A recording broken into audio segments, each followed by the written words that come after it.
Everybody,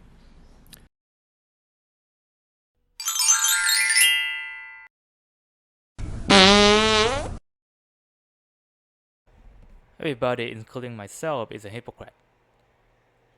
I want to keep it simple. There are only two things that makes people hypocrites. Number one, you criticize someone for their action that you are not happy with. This includes something they don't do but you expect them to do as well. Number two, you end up doing it yourself. You have done it before, you are doing it right now, or you are going to do it. It doesn't matter. If it's a thing you call out when people do it, then you are a hypocrite.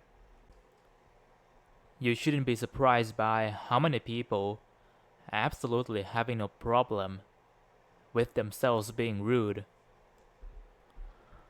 But when somebody else is rude back to them, they turn incredibly dramatic and upset.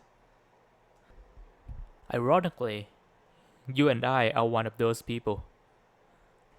If you don't think so, please let me know in a comment that you criticize someone for doing something wrong, but you have never done that wrong thing yourself. Or you never criticize people for doing the same thing that you do. Or perhaps you have never criticized anybody before. Please let me know that you are one of these kinds of person, just so that I learn that a unicorn exists. Another thing is, you can see a hypocrisy in this video right now. Whoever says someone else is a hypocrite is also a hypocrite themselves. And me making this video is no exception.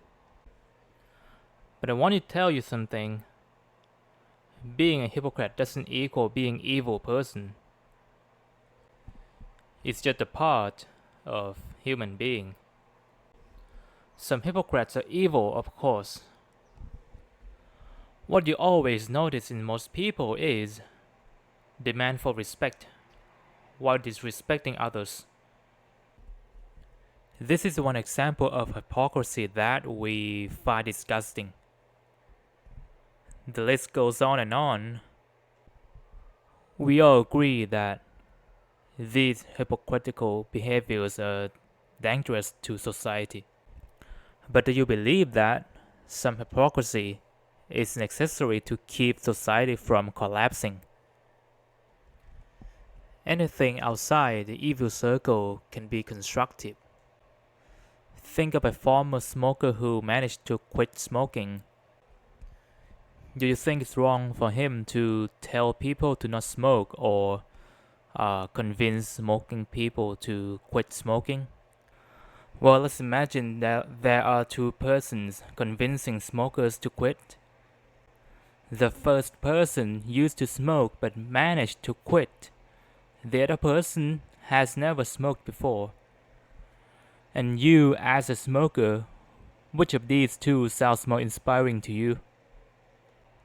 It's hard to quit smoking, especially for those who have been smoking for years, and it takes a lot of work. When you have former smokers telling you how they quit smoking, their story sounds appealing. And instead, those who have never smoked before will never be able to tell you how it feels like to try to quit smoking. And this is the point. And I don't think anybody in the right mind would say something like, how dare you telling people to quit smoking when you yourself used to smoke? Well, it's hypocrisy by definition, but are you going to hate them for that? I can give you another example. Let's say a man is imprisoned for committing a crime. He faced justice, he served the jail time, and then he tells people to not do what he did.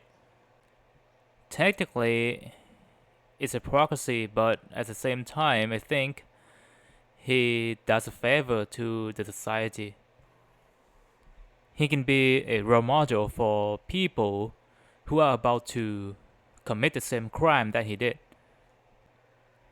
He is able to make some influence on these people and steer them back to the right direction. And at the very least, some of them will listen to him and turn to the good side. And these examples are the reason why hypocrisy can be a good thing sometimes. And what I'm trying to tell you is, all of us have been hypocrites the whole time. So if whatever you do will make the society better off, don't be afraid to be labeled as such.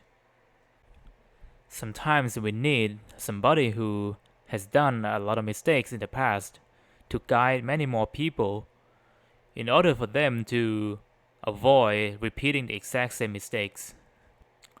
And this is my point of view on this particular topic. If you have anything to add or something different to share, please leave a comment.